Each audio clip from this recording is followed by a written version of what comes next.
let's begin character creation for our final character of the party. Right? He or she is going to be character number 5. We're carrying our 2 original characters we made for the Unearthed Arcana into this party because this campaign is going to take place after the one we made a couple months ago in Lone Survivor. As you can imagine, the Orzovs were the instigators in a campaign named as such. And if you want to know about Lone Survivor, you can look it up on YouTube, or you can find the resource for it under past content on our Discord.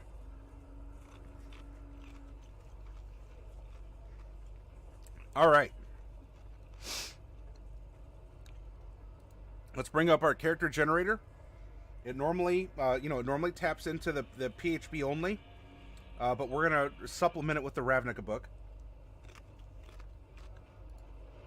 Let's roll to see if we have a female or a male character. 46, it just crosses over into male. Male character. There are 6 Ravnica only races. I'm not counting humans or elves. So I want to just focus on the 6 races outside of humans and elves for this party. Because I mean we can find those everywhere. Here we go. Roll a d6. 4. 1, 2, 3, 4. A Minotaur. Alright. We are a male Minotaur. With this, we're going to go slightly out of order to our normal character creation because we already have our height and weight that are accessible here.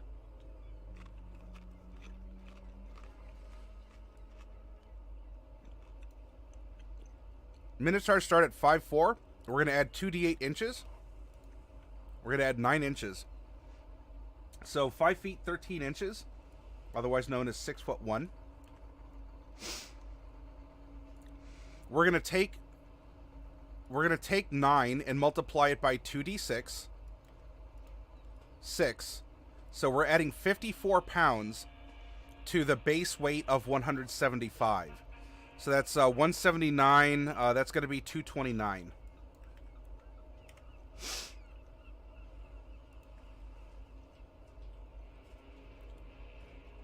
Okay. You know what? While we're up here, let's roll a d10 to find out which guild he's in. If we get Golgari again, I will re-roll because I want to showcase the abilities of another guild. So for this character, we're going to be forcing some things that we tried to allow to happen naturally. But instead, I want to make sure that we manifest it here. So the party's going to have 2 Golgari, 2 guildless, and a... oh, that's the calendar. Here we go. And a member of the Azorius Senate.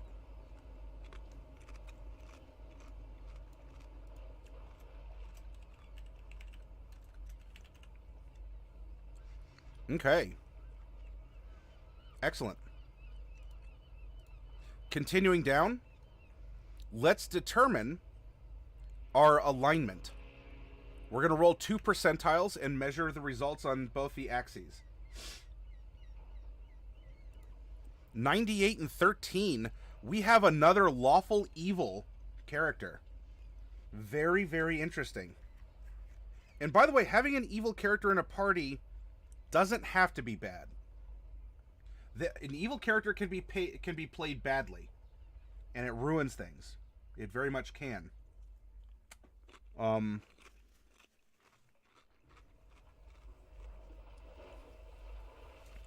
However, a character like this I think can work very well. And you know what? If we're going lawful evil, I kind of want to gen him up as the Order Cleric.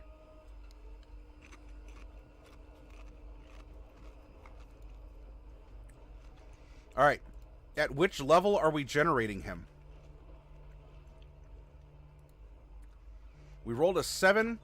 That'd be level 4. I'm going to force the hand, and I'm going to generate it a little bit higher than that. So instead, let's just go over and we'll roll them up at level 10. Just by kind of like going over this away here. This should give us a better look at the new class.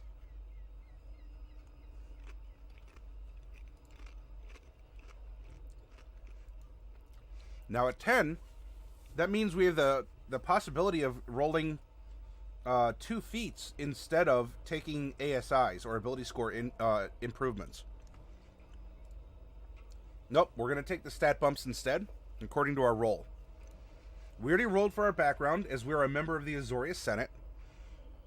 And so lastly, it's going to come down to our roll. You know, if it's between the Circle of Spores Druid or the Order Cleric. Hey, Pocket, welcome. Good to see you. I think we're going to go for the Order Cleric.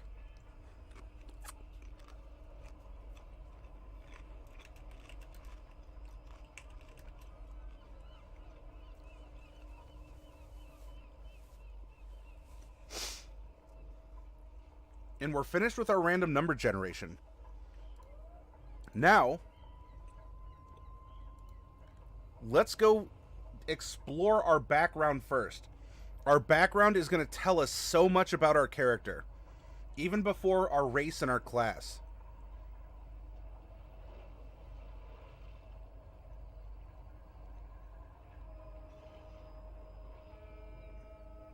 All right, Azorius Senate. There's a lot of fluff to the guild. I suggest if you have this book, sit down and read it. It's really, really good. It's good stuff for you to think about.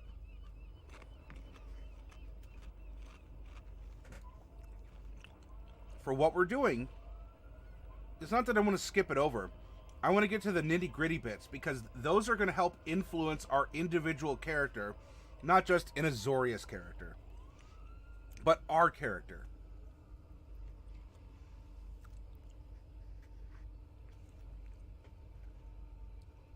Let's see. All right, our background feature is legal authority.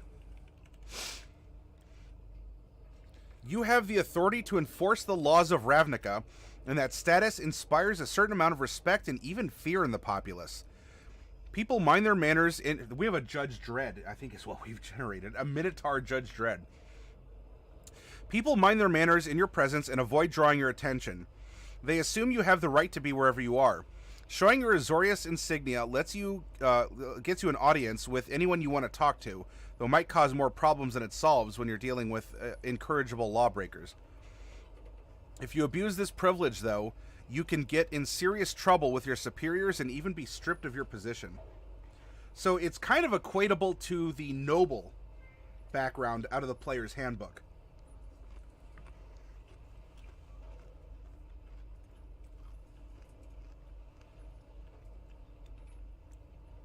Okay. What's our personality like as this lawful evil, this judge or this enforcer? Let's roll 2d8. 1 and 8. And then we're going to roll 3d6 for our ideal bond and flaw. 2, 3, and 5. Alrighty. Our personality, number 1. I try never to let my judgment become clouded by emotion. And I never change my mind once it's made up. This is going to be an enforcer.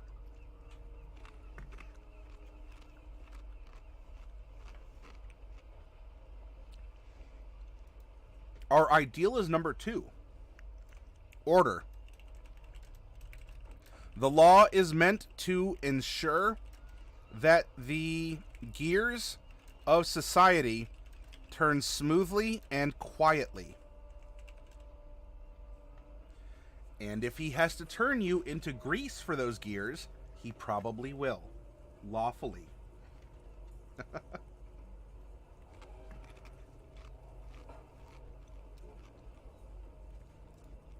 His bond is number 3. I tried and failed to prevent a murder.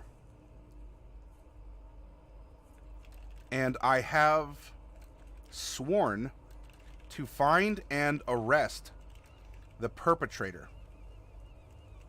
Sounds like we might have a good lead-in to the BBEG of the campaign we'll make on Saturday.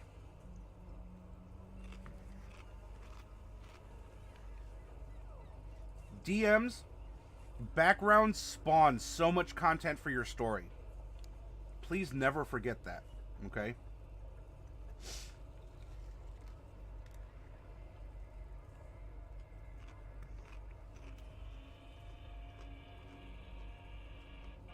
Okay, Derek. Take care. Thank you for hanging out. And I'll resolve stuff about the minis with you.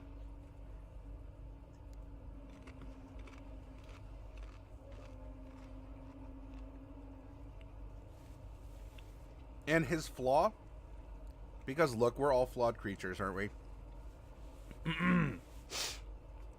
Is number 5. I'm incapable of deception. Well, we know what skill not to give him if we get the chance, right?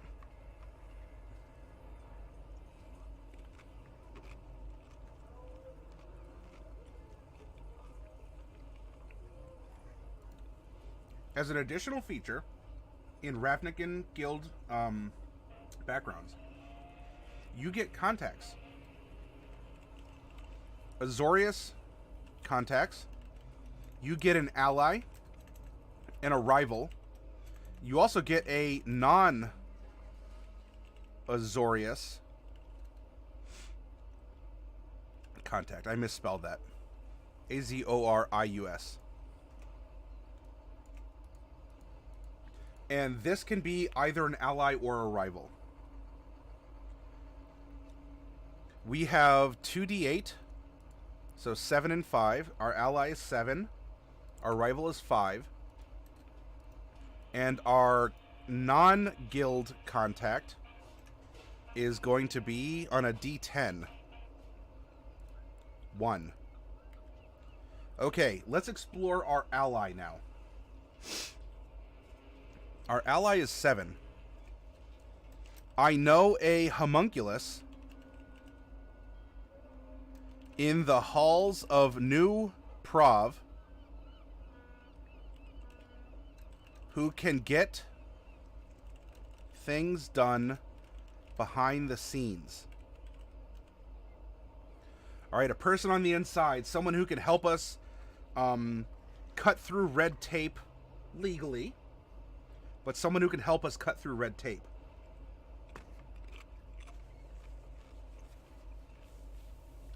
We have a rival in our own guild.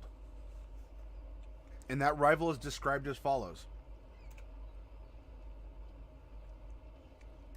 I was second best at everything in my legal training.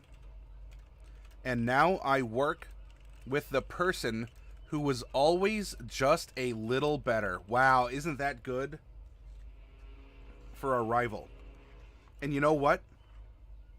We made a Minotaur NPC for our first Ravnica campaign we developed here, who's in the Boros Legion. The Boros and the Azorius can share similar functions. It's kind of a matter of scale.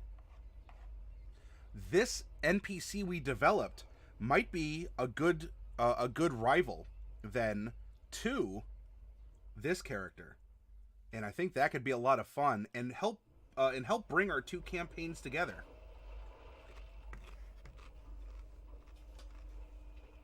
Or our two stories, if you want to make it an overarching campaign. Now, our non-Azorius contact. Let's see, it says for number 1, roll an additional Azorius contact. You can decide if the contact is an ally or a rival. Okay. Let's roll a d8. We rolled number 1. As a teenager, I was a page for a prominent judge.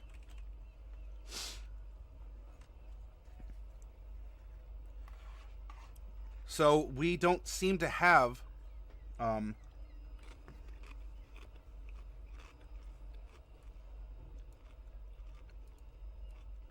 non-Azorius contact as we rolled is simply a third, and we can decide this contact was a page for a prominent judge.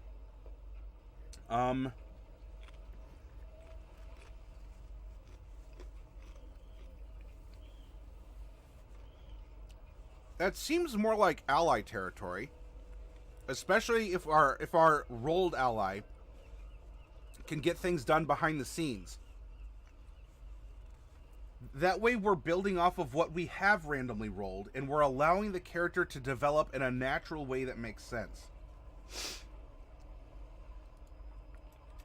Ally. Hey Victor, welcome. Good to see you. I hope you've been doing well, sir.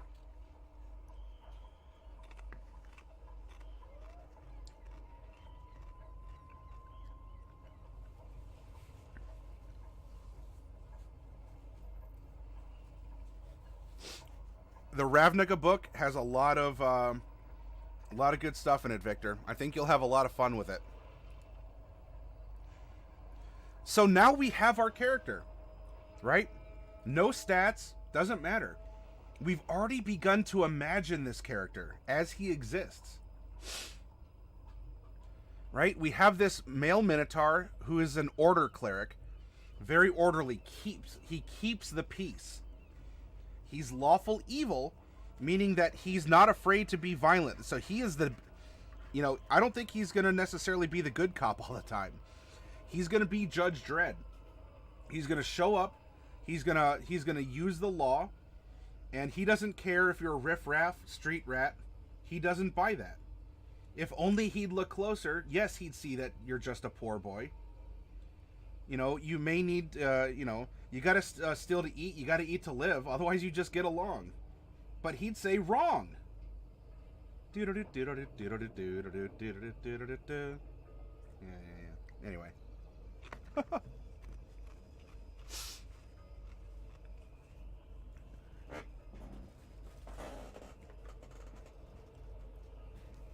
You got it, Victor.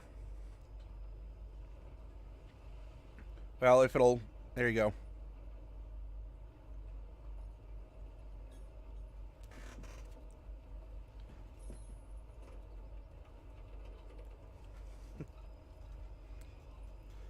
Always one step ahead? Yeah, he's got it, and that's no joke.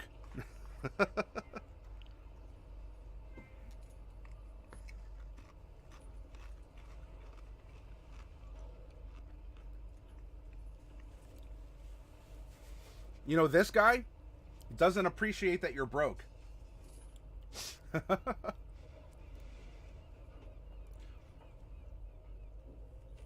I know. I was playing into it, DJ. I'm with it. I'm cool. I'm hip. I'm with it. Whoa.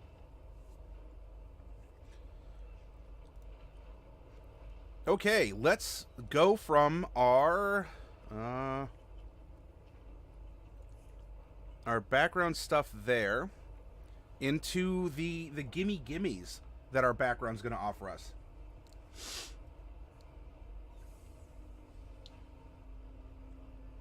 Hey, yeah, they're having some kind of a sale, Victor. Some sort of like a Thanksgiving time sale, where I think electronic books are like half off there, or thereabouts.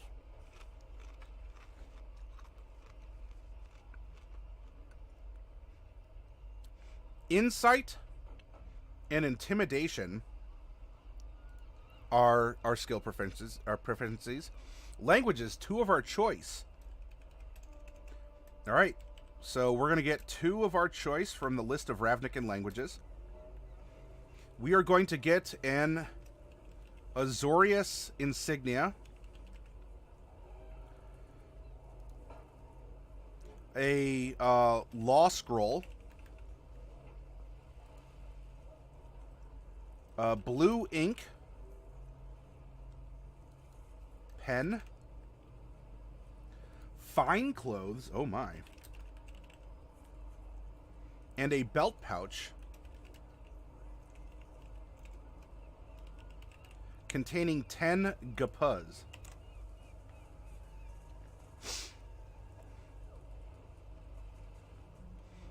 All right, here we are. Now, let's explore who our character is as a Minotaur.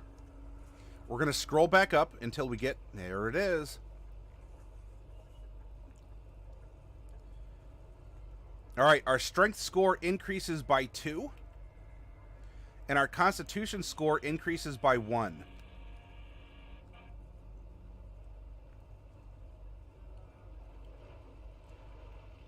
Our speed is 30 feet, 30 run, 15 climb, 15 swim, 0 fly. Horns. As a feature, we have horns that we can use as to make a natural melee weapon attack. 1d6 plus strength modifier. We can also use those horns to make a goring rush. Immediately after you use the dash action, on your turn, you can and move at least 20 feet. And you can make one melee attack with your horns as a bonus action. And hammering horns. Immediately after you hit a creature with a melee attack as part of the attack action on your turn, you can use a bonus action to attempt to shove that target with your horns. The target must be no more than one size larger than you and within 5 feet of you. Imposing presence. You have proficiency in one of the following skills of your choice: intimidation or persuasion. Now, if you come to a situation like this where you have a redundancy offered to you, bring it up with... Ooh, pardon me, random. Bring it up with your DM and ask, can I take something different? Well, in this case, instead of intimidation, we could just take persuasion. But let's say persuasion really doesn't do this character justice. Then perhaps you want to ask your DM and say, well, instead of another skill, will you let me take expertise in this skill because I'm really super good at it? Expertise lets you add your proficiency twice. And maybe your DM will say yes. But you had to make sure that you supported your character. You explained why your DM should allow this to happen. In this case, I mean, he is Judge Dredd, in a way. I think he'd still take persuasion. I think he can still try and persuade people.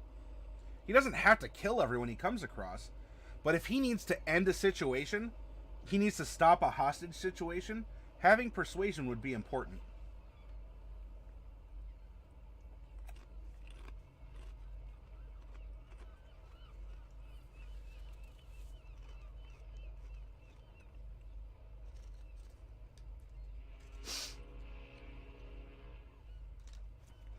We can speak, read, and write Common and Minotaur, which is its own language. And there we go. Congratulations. We are a member of the Azorius Senate, and we're a Minotaur. All that's left now is to open our PHBs, our PHBs, our player handbooks, kind of halfway to Cleric. We're going to fill in what clerics get, because then we're going to come back to Ravnica and apply what order clerics are going to get.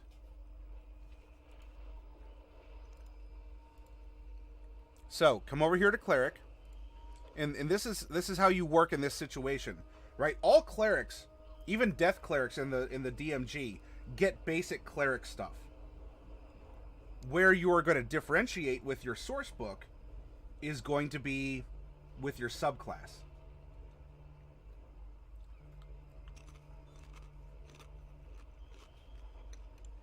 All right, we are a D8 hit die class, so we're 10 D8.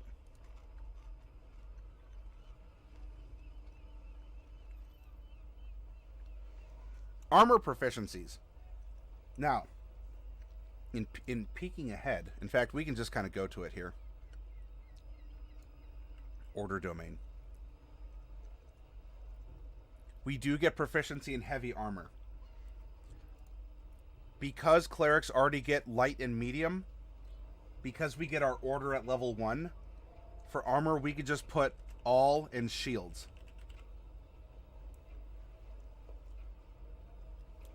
Weapons, simple.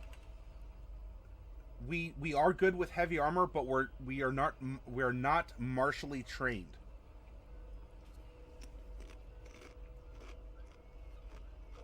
No tool proficiencies. Wisdom, charisma, saving throws. All right, Victor. Be well. It was good to see you here. Good morning to you. Choose 2 from history, insight, medicine, persuasion, and religion. Well, insight and persuasion are covered.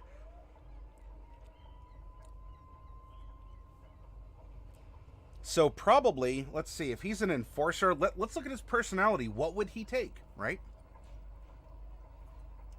I try to never let my judgment become clouded by emotion. I never change my mind once it's made up. The law is meant to ensure the gears run smoothly.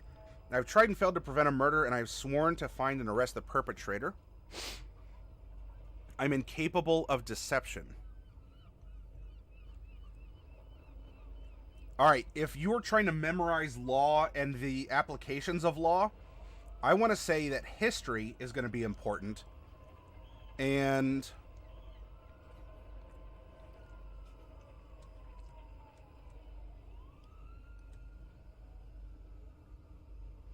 I don't know about medicine. A lot of police are trained in first aid, though. That could be something. Religion.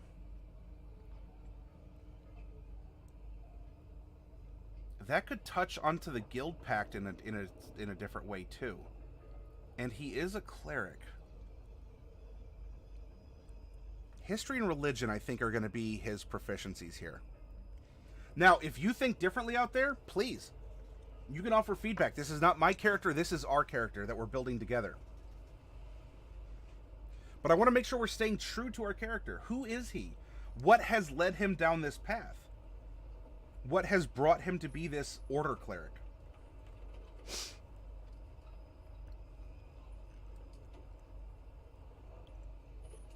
Alright. He is going to start with a mace, as he is not proficient with a warhammer. He is going to start with, let's see, scale mail or leather armor. We can give him scale mail, I reckon.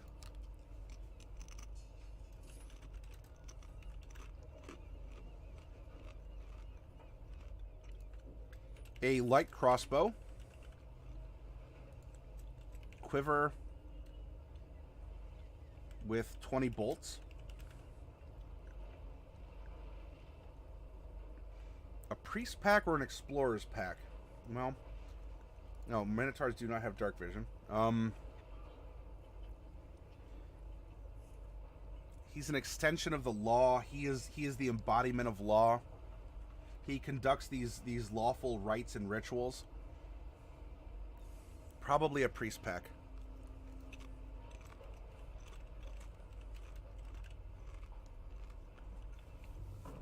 A shield.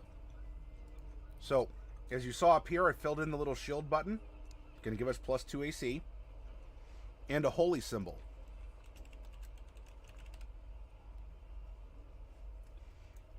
Hey, Gold Hamster. Does he need a crossbow? Well, he does have Sacred Flame. Consider this, though. Sacred Flame has the chance of setting stuff on fire, right? If you think about it.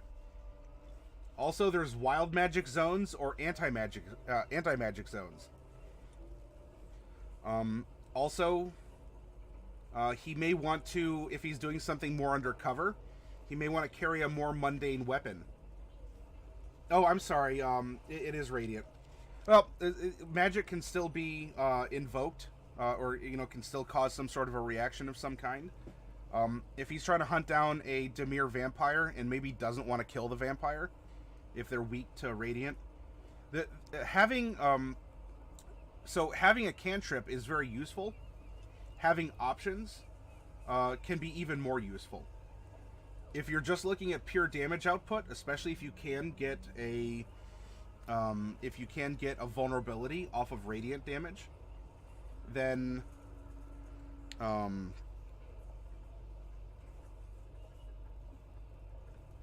you could use that.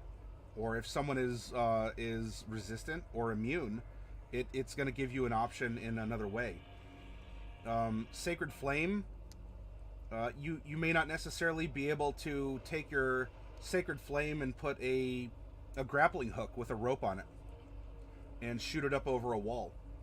Whereas if you're discussing this with a DM and say, well, I have a light crossbow, I'd be willing to take a range reduction because it would be heavier. It would be a heavier bolt, but can I use a grappling hook with my light crossbow instead? So having the light crossbow can be utilitarian, and it can also be backup in case magic for whatever reason is not available. If he's given parameters again of don't use magic, don't betray yourself by using magic, have people think that you are just mundane, then you would carry it if only for looks, even if you decide to still use magic. Wait, he could still use it as a weapon. There's nothing wrong with that. But it can also be used as a tool. Whereas Sacred Flame is more of just a weapon, because it's meant to be damaging. Now, can you purposely miss with Sacred Flame as a warning shot and maybe use it to accent an intimidation roll? Of course. Talk to your DM about it. But there's a lot of things that you can do. Take for example, you're like, well, why would I ever take a short sword instead of a rapier? Well, if you think about it, a short sword is a lot broader. A rapier is thinner, so they may deal similar damage. But a short sword, you could presumably easier wedge in between planks, and you might be able to use it to climb or to use as a step, since you've been able to wedge it in between bricks or planks, because it's a broader, sturdier blade than a rapier, despite the fact they're both rather light, like weight-wise, finesse weapons that deal the same D6. So consider not just the damage output of what you carry and use, but how can you use it, and what are the appearances? If this policeman of sorts were to show up and not have any armor or weapons, let's say. Probably show up in armor, but not have any weapons. Suddenly, that can raise suspicions with a criminal. Why aren't you packing? What's going on? They might then automatically suspect magic, and there could be countermeasures, or that could sour a hostage negotiation. I don't want to talk to a magic user. They can get in your mind and tell you to say things that aren't true. I don't trust them. But if he shows up with a crossbow on his back, then that villain might think, at least by default, that he is just a normal cop, because he's dressed normally and carries the standard issue crossbow. So that was an excellent question, Goldhamster, and I hope that I was able to give you a satisfactory reply to it.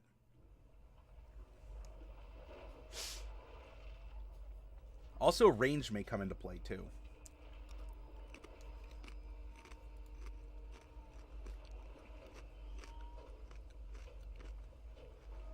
Okay, channel divinity.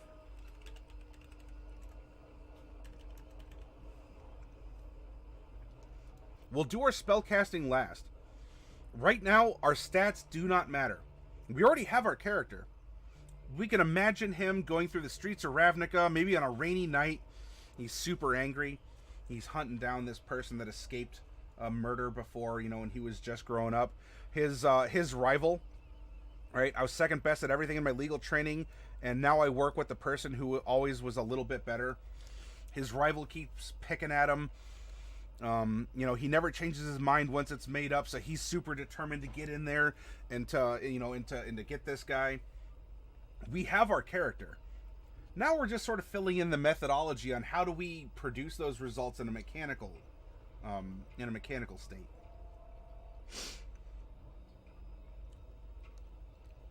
And at level 10, we also get Divine Intervention, where you can roll a percentile to simulate different spell effects or to ask for a favor of some kind. Also, instead of turning undead, our channel divinity goes to destroy undead. Which in Ravnica, be very careful. There are mindless undead, as we've seen the Circle of Spores druids be able to create. But bear in mind that the undead have a place in society in Ravnica. This power can be very useful or abused by people who are against the Golgari, the Orzhov, or the Dimir in particular. So, you know, think about this. In the setting of Ravnica, Destroy Undead can put in a ton of work because the undead are everywhere in Ravnica. But they're not all bad guys. And you gotta remember, Destroy Undead, unless your DM somehow rules otherwise, is indiscriminate. Okay? I bring this up just to make sure that we're on the same page and we're thinking as Ravnicans would think, because we're in Ravnica. We're setting a Ravnican state of mind.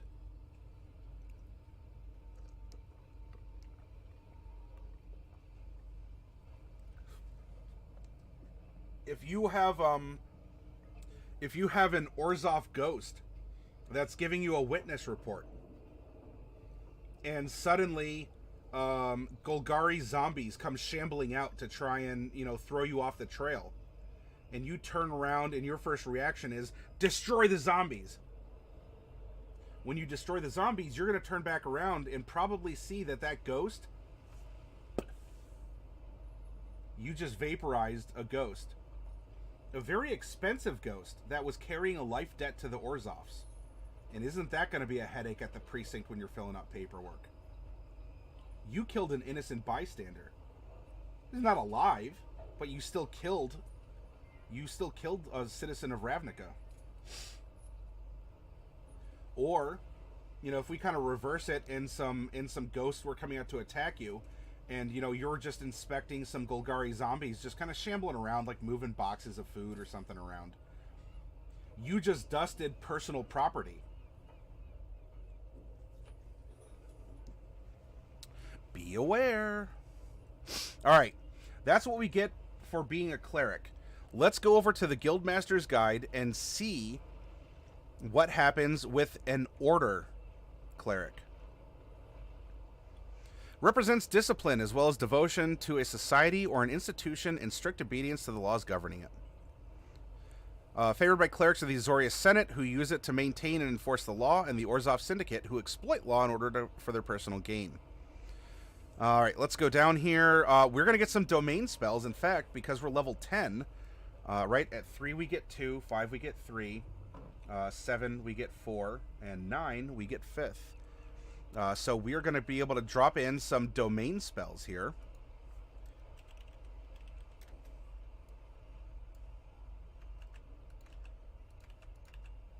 In all 5 of the more common tiers of magic. There we go. We are going to get Command and Heroism. Hold Person and Zone of Truth. These are all very appropriate, are they not? Mass Healing.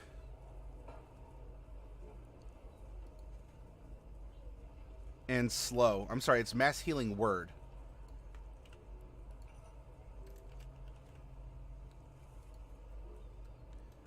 compulsion and locate creature.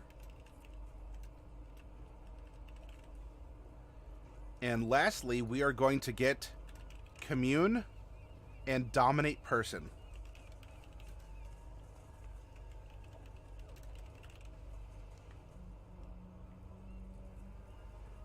Alright, we already accounted for our bonus proficiency with heavy armor.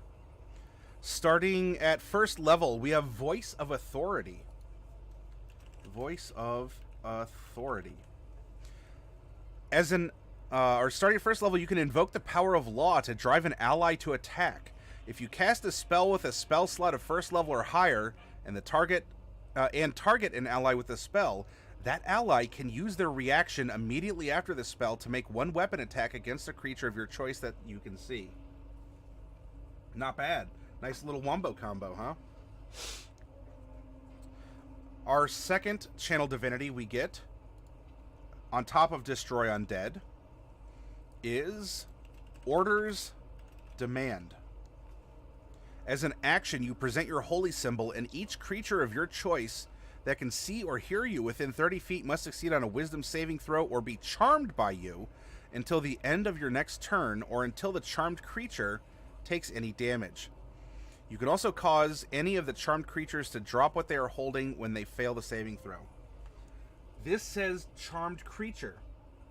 Keep in mind that hold person won't work on a centaur. Why? Centaurs are fey, not humanoid. Remember that descriptor. That can make a huge difference in Ravnica. I mean, also, especially when you have dryads and whatnot that are walking around as citizens of Ravnica. You know, weirds and the like. This says creature, though, so this can overcome that, and you have sort of a blanket. Alrighty. At 6th level, we get Embodiment of the Law. I am the law. If you cast a spell of the Enchantment School using a spell slot of first level or higher, you can change the spell's casting time to one bonus action or for this casting, provided the spell's casting time is normally one action. You can use this feature a number of times equal to your wisdom modifier. And we get them all back after a long rest. 8th level, we get Divine Strike. We infuse our weapon strikes with divine energy. So we get Divine Strike plus 1d8 psychic damage.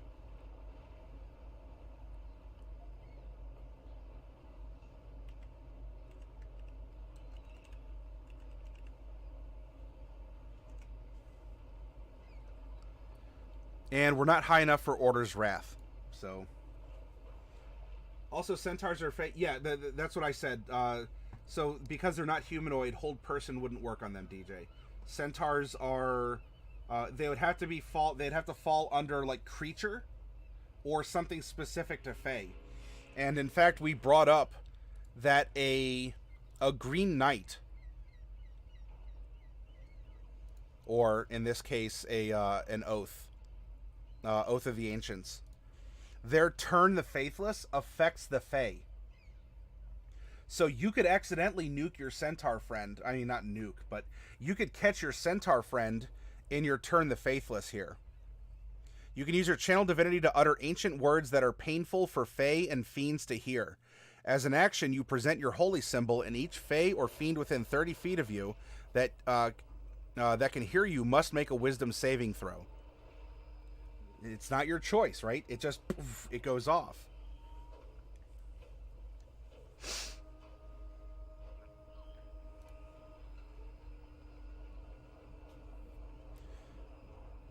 Alrighty, so that's the goodies that we get for being for our archetype. Let's go back to Cleric real quick.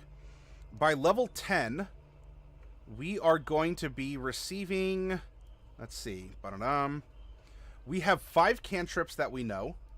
1, 2, 3, 4, and 5.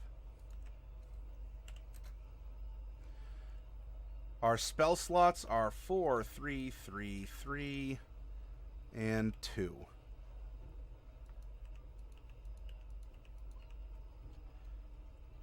Our channel divinity is 2 times arrest. Chan div 2. And we already have all of the other stuff that's up here. So now we have our turn the faithless. Got it, DJ. That's clever. I'm on to you.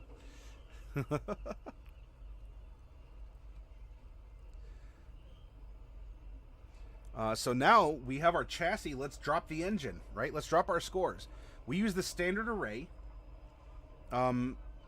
Wisdom is going to be important to this character, and strength is going to be important to this character, right? We have an enforcer. We have an on-the-street enforcer. So why don't we put the 15 in wisdom and the 14 in strength? We're also strong in charisma and intelligence. I think that those should be not the dump stats. I think dexterity is going to end up being our dump stat here. Let's put the 13 into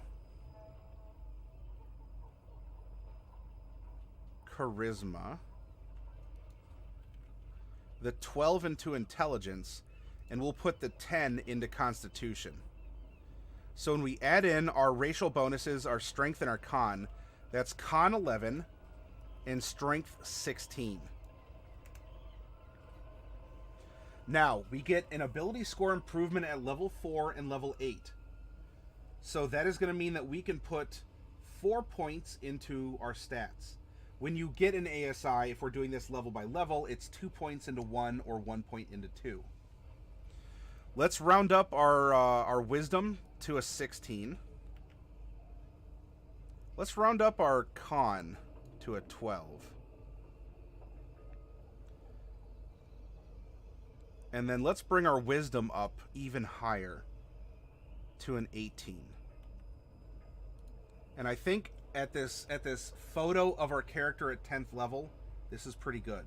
Now, will he go and increase his charisma later? You know, round that up to a 14 and maybe drop that extra 1 into strength? It may not affect the modifier, but you can get mechanical benefits from a higher strength score, even if it's an odd number. Probably. As it sits, let's take a look. Charisma's 1, Wisdom's 4, Int 1, Con 1, Dex is -1, and Strength is 3.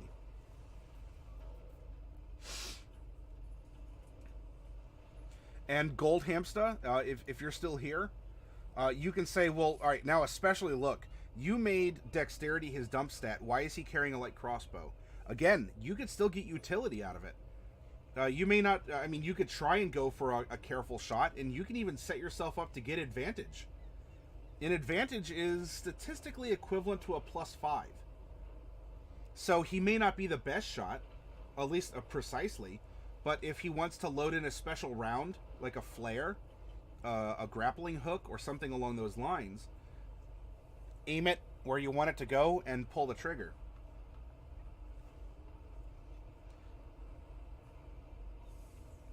All right, strength saving throw is 3, athletics is 3. I'm just gonna copy and paste this -1. Now, if we did want to make him a good shot, by the way, we can do something like throw in a.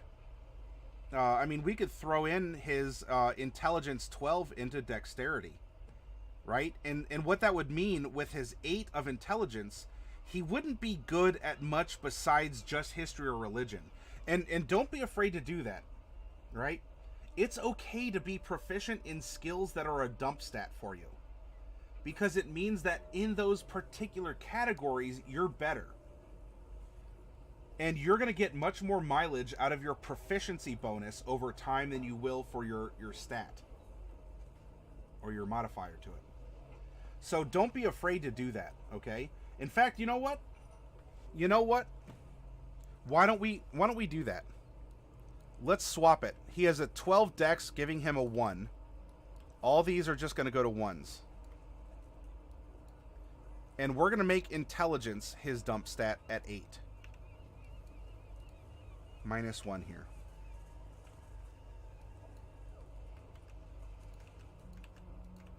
There we go.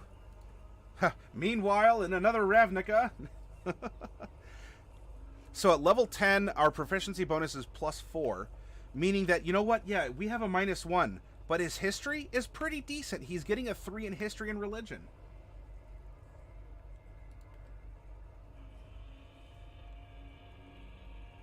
Wisdom is going to be an 8 for his proficiencies. And a 4 otherwise. So look. He's really good at wisdom. He's not good at intelligence. But his 2 areas of intelligence, not expertise mechanically, but his 2 areas of intelligence almost match what he is just generally capable of processing on wisdom. That's not too bad. And don't be afraid to do that at home at your own table. Alright, and for our charisma, that is going to be a 5, 5, and 5. 1 deception and 1 performance. There we go. Passive perception is going to be a 14, as that's 10 plus your perception modifier. That's your natural awareness. And also, congratulations, let's give him a name. He's no longer a set of random scores. If you have a suggestion for a name for our Azorius enforcer, you know, our Judge Dread Minotaur here, you are welcome to throw out some suggestions. Mace is strength-based, so he's going to be swinging this at a +7, right? 3 modifier plus 4 proficiency. That's a 1d6 plus 3 bludgeoning damage. Our light crossbow, he's shooting at a +5, so that's decent. 1d8 plus 1 piercing. For our spell attacks, we're pew-pewing with our mind. That's well, it's going to be on our wisdom. 4 plus 4 is 8, so it's a +4 to hit with our spells. And we add 8 to that to determine our difficulty class in resisting our effects. You want to name him Dreandar Dread? And so what's the motivation, or what's the what's the explanation for the name? He is a medium-sized creature. Our initiative is going to be +1. So he's not the fastest, but he's definitely not the slowest. Hit points. Let's calculate hit points. At level 1, you get your maximum hit die worth. He's a D8 class, so he gets 8 hit points. For his remaining 9 levels, because remember, he is a 10th level character, half plus 1 of your hit die. So that would be 5, right? Half of 8 is 4, plus 1 is 5. Then for every level, all 10, you get bonus hit points equal to your Constitution modifier. And so here's our equation. 8 plus, in this case it'll be 45, plus 10, 55, plus 8 is 63 hit points at level 10. Whoops.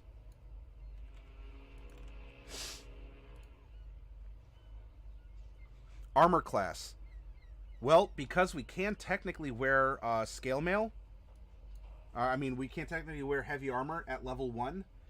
Cleric lets us slip into chainmail instead. Shh. Chainmail. Plus our shield, that is going to give us an 18 AC regardless of our dexterity. Even if it was a dump stat.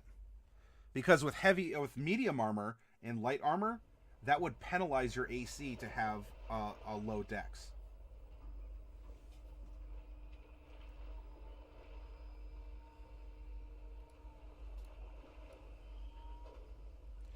There's his personality. Now we just have to shore up his spellcasting ability here. Is based off of wisdom. And he has a 16 to resist, a +8 to hit. And we're carrying over his special ability of Channel Divinity, which is 2 times per day. 4, 3, 3, 3, and 2. And he has, at 10th level, 5 cantrips. 1, 2, 3, 4, and 5.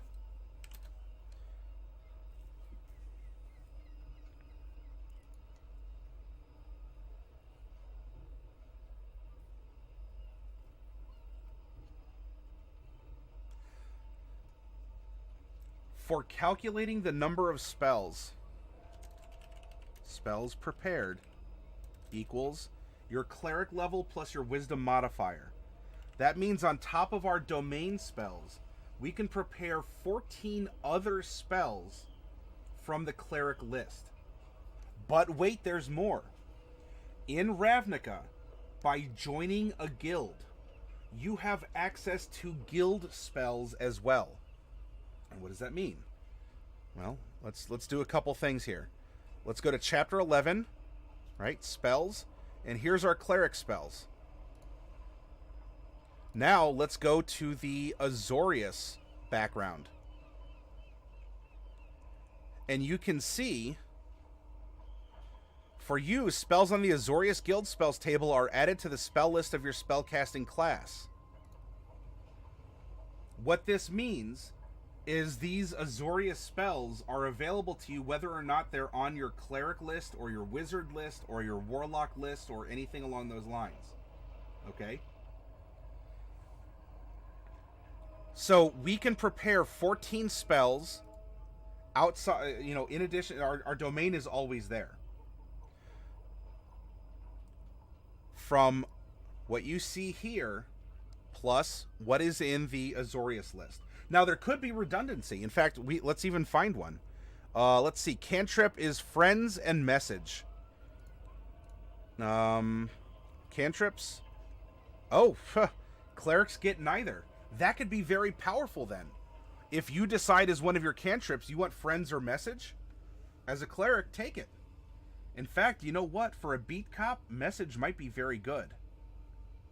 Friends, he's playing the bad cop. Maybe not friends. Let's take a look at first level spells. Command and Ensnaring Strike. Well, Command we're getting through our domain. And Command is also a generic cleric spell. Now, if you want to say that you're getting Command from your guild instead of through your faith, the source roleplay through it. Why is it that way? Why do you want it to be a little different?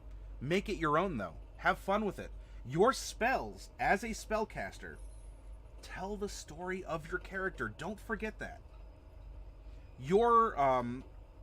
As you are a sorcerer and you gain abilities and powers, or a bard, right? As you learn spells, this is a diary of who you are and what you've been through. As you're modifying yourself and your performance, as your body adapts and your blood changes, right, to your circumstances. A wizard's spellbook is, in many cases, a diary of where you've been and what you've done. The people with whom you've interacted. You've purchased spells from. You've found spells in other books. Dear Diary, today I learned how to cast a fireball. Don't forget that, please, as a spellcaster. Your spells are a part of your character. They're a part of you that you project out into the world and change it according to your will. Let your spells also speak for your character, as they're extensions of you. So anyway, I think you get the idea here. I mean, this could be cool. Arcane Lock, Calm Emotions, and Hold Person. That's pretty cool to take. I mean, there's Calm Emotions. I don't see Arcane Lock, though. And what was the other one? Hold Person? Well, we get Hold Person for a domain, but... And what's neat, as a cleric, you can swap these out every day, too. You're not locked in like you would be with a wizard or something else. This is a pretty good combo. And of course, the 14 you can spread out. You can change from day to day. If you want 10 level 4 spells, take 10 and then go 1, 2, 3, and 1 in everything else. You can prepare 14. You're still committed to the slots. Your slots will allow you to cast through them. But distribute them how you like in between long rests. The only thing that doesn't change is going to be your cantrips. Because your cantrips are a fixed part of you. Unless your DM says otherwise. Well, Dread from Judge Dredd. Dreandar, a name from an ancient folk hero character in the Minotaur line. Name so that his name would not be forgotten. I know my druid is more associated with water spells over plant magic. Yeah. It's even though you can take plant magic, no one's necessarily stopping you. For your character, it's important and thematic to go water. And there's nothing wrong with that. In fact, don't feel like you're giving up power. If let's say a plant spell would deal on average 4 damage more than a water spell. I would argue stick with the water spell. Make it your character's extension of him or herself. Talk to your DM. The DM, unless you all are consenting to just run a pure, kill 'em all gladiator arena, maximum DPR, etc. and so forth. Talk to your DM and say, look, I'm choosing to take water spells. I think it's thematic. I think it's good for my character. And I would hope your DM would take that into consideration. I'm not saying that they would throw the matches or anything, but they might be more open-ended to you using water very creatively. Because you're not just in it for the dice roll. You're not in it to maximize your DPR. You're in it to have fun, contribute to the story, think creatively, and have a good time, because that's how you win D&D, boys and girls. That's how you win D&D. You get together, you sit at a table, and you have fun telling a story. Even if everyone dies, you still won.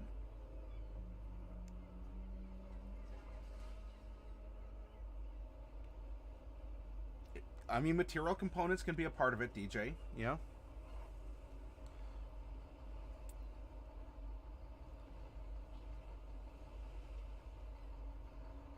So here we are. I mean, aside from choosing spells, we have a finished character. I mean, same with our goblin, our lore goblin here, right? We still have some spells to throw in for him. But you get the spirit of the spells. And so if I handed you this character sheet, you fill in the spells, right? Based on his personality, based on what you think he's seen and done. What has he experienced? Especially for a bard. What has he sniped from another... what has he sniped from another class to make it his own? That's a personal experience. He found it valuable enough to mimic and study. So, there we are. Vasil says, I always wanted to play a caster with an ice-based theme. I know in 4th edition, Frost Cheese was the thing. That's tongue-in-cheek on the past topic. Yeah, play an ice caster. And you know what? In 5th edition especially, and welcome back, Vasil, or, I mean, welcome if you've just been lurking this whole time. In 5th edition, it's rather easy to just swap out one damage type for another. Talk to your DM about it. But do you want Fireball to be Frostball? Okay. Have it deal cold damage. It still explodes and can do things. It won't set things on fire, but maybe it freezes stuff to the ground, and maybe, you get a similar effect. A bunch of little icicles make instead of a fiery patch in the wild grass, it freezes everything to sharp little points and can be dangerous or whatever. Talk to your DM. You want to run something thematic? Just run it past her or him. Explain why you want the difference. And if you're willing to lock in and say, look, I'll never throw a fireball, but I will throw ice balls, your DM knows what to expect. Your DM knows it makes sense for your character. Your DM knows it'll make for a fun story, and it'll also change up. How many of you have played with a wizard that casts fireball? Right? It's a good spell. Does it get boring after a while? You're like, oh, yeah, my wizard knows Fireball, because why wouldn't I learn Fireball? Okay, all right, it's a thing. I'm not belittling a character that has Fireball, but how many of you have played with a wizard or sorcerer that knows Fireball? How many of you have played with a wizard, a cryomancer, who specializes in ice magic, and instead casts an ice ball or a frost nova or whatever you want to call it? Ooh, that could be more interesting.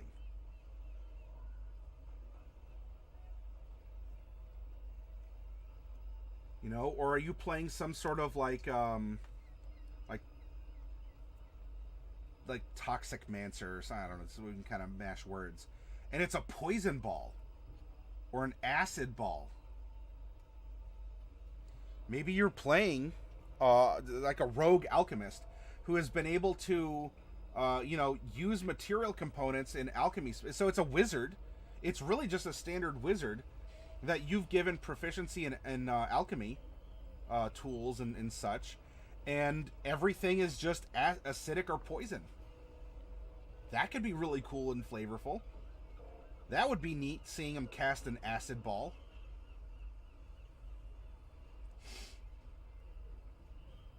Hey, there you go, CGC. Like a Plaguemancer. And it doesn't even have to be necrotic. It could just be, it could be acid or poison. Right? It's still causing, like, wounds and pestilence and, infection from melting flesh or whatever. DJ says, ice counter is part of water magic in your book because it's a stage of water. And that makes sense. Why is his dex so high and con so low as a Minotaur? So we went with that, just on the stat spread. We're thinking about who he is and what he does. He has his heavy armor training, so he feels he doesn't need he didn't need to hit the gym perhaps as much. I mean, he does for his over here, but he doesn't need to be the big burly. You do get a minor tweak in your constitution as a Minotaur, but you don't have to always have a high one. If we really wanted to, we could have made Constitution his dump stat, and actually given him, and I've made characters on this stream with their Constitution is an 8, where you lose hit points. I mean, you don't lose all, you still gain. You just don't gain as many hit points. And there's very good reasons to generate a character with your dump stat being con. Hopefully, did I answer your question, Gold? At a 12, he has an average person's constitution. He spent his time studying instead of working out at the gym. Well, I mean, his strength, but, maybe, building up resistances or something along those lines. Endurance running. He can power lift, but maybe he doesn't have the cardio aspect. I say that like I do. And so it hopefully it still makes sense for the character, Gold Hamster. He's strong, he's imposing, but that's what he has. He has a presence. He'll still wilt under poison. He'll still wilt under necromancy and other things that might force a constitution check, just like the guy next to him. And you know what? Maybe that makes him more humble, right? He realizes there are others, and by the way, this is a good reason why. I was second best at everything in my legal training, and I now work with a person who is always just a little better. Maybe he envies that Minotaur that we're talking about that has a higher constitution, even a higher strength. Because he was studying, right? The grass is always greener, especially if you're a Minotaur and that's what you want to eat.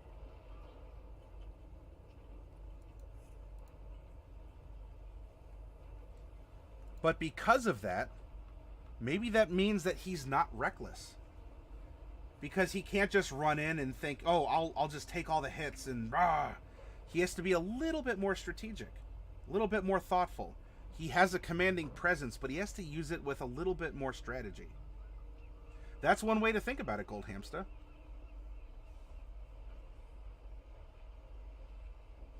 Plaguemancer, I can see it also using magic that summons insects and the like as well. If you look, I mean, that's kind of what the Spore Circle Druid does. And if you look at the Golgari clan spell list, that's pretty well on. The Golgari could be a Plaguemancer in that case.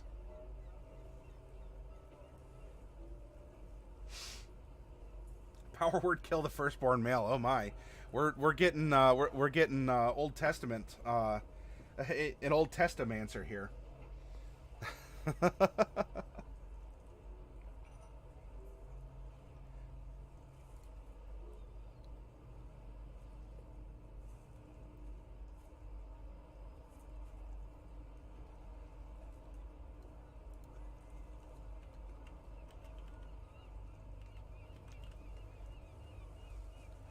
I'll kind of squish. I'll pineapple pen your two name suggestions together for a name of. We'll call him Dreandar.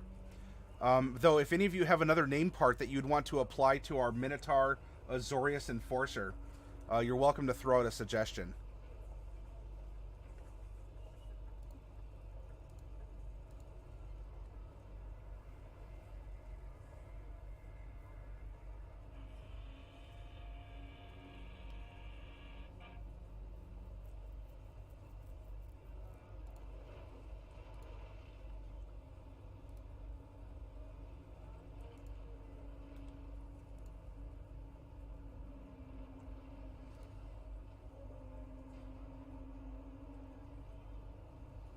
But you know what, everyone? We've made our final characters. We have a party of 5. And so what we're going to do... Oh, CGC says Svarakoz. And what does the name Svarakoz mean to you? Why is this a Minotaur name? Is it, does he come from a long line of Svarakozes? Is it an amalgamation of other things? Is it a simplified... version of another name in Minotaur that just the humans can pronounce?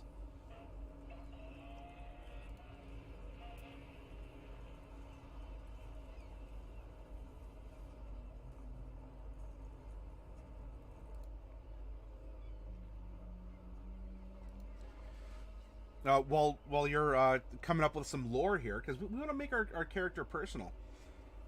We've made our party, and you know what we're going to do tomorrow? We are going to look at the NPCs we made for our last Ravnica campaign, and we're going to build on them and add a couple more. We're going to make NPCs, and then we're gonna make 2 NPCs and 2 villains. Okay? And from that, we are then going to render on Saturday a campaign that all 5 of these party members are going to be going through. And build up to an adventure that will include the NPCs and the villains that we've created. So we're going to create Ravnica NPCs, Ravnica villains, and then we're going to have a very steeped in Ravnica campaign. Yeah, DJ, we're going to draw on that, and I'll be bringing that up specifically tomorrow. But you're a step ahead, and that is a very good point.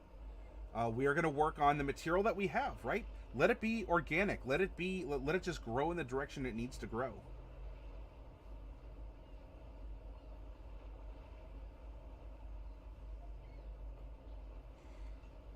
So with that, why don't we go raid someone? And speaking of ice, it looks like iTyrant here is getting an icy campaign or an icy adventure going over at iTyrant Games. So why don't we go give him a raid? And spread a little bit of Matty Morg's raid cheer. Kind of warm him up. He's in a very icy environment right now. One jump ahead of the lawman, right? Thank you all very much for another wonderful night. I very much appreciate you being here. And I look forward to seeing you all again tomorrow. All right? If you want to load up iTyrant Games, if you want to load them up and get through Ad Purgatory, I'm gonna hit raid here in just a little bit, and we'll get the raid going and say hi and see what he's up to, and move into another friendly D&D area. All right, everyone. So be well, and continue to be awesome and imaginative, and yourselves. You're the most unique person because there's only one of you. Peace.